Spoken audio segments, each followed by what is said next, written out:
Chapter 52 On Eating Our Gifts. Over 20 years ago, a contractor told me a very interesting story of a man who had supervised work for a construction company for some years. Shortly before his retirement, he was asked to handle a small job, the construction of a new house. Feeling very sorry for himself that no fuss was being made over his coming retirement, the man cut corners ruthlessly on the job and pocketed the difference, having little regard for the fact that a barely passable job was the result. When the work was done, to his horror, he was handed the keys to the house.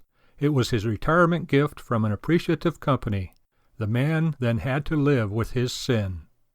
In the biblical laws of sacrifice, the peace and thank offerings to God were presented before the Lord, and then much of it eaten by the worshiper and his family. Leviticus 3:1-17. In other words, a man ate much of his gift to God.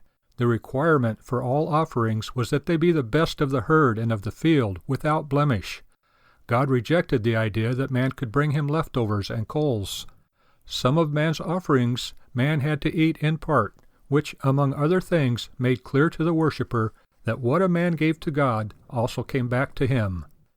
Today, all too many people feel that God is only entitled to the leftovers, the money, time, or things we have no need of.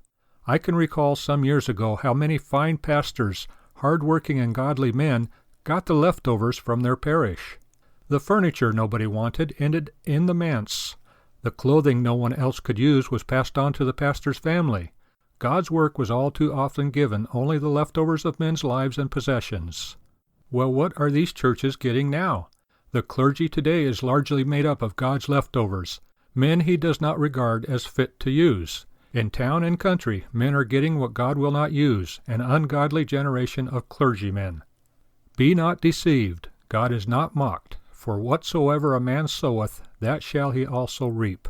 Galatians 6:7. We are reaping what we sowed, and eating what we gave. The man who built a substandard house had to live in it, just as our generation is living in a world it helped to make. Only as God has priority in our lives, and only as His word is believed and obeyed, can we begin to expect His blessings. God has a habit of returning to men the gifts they give Him, and the results can be very unhappy for men.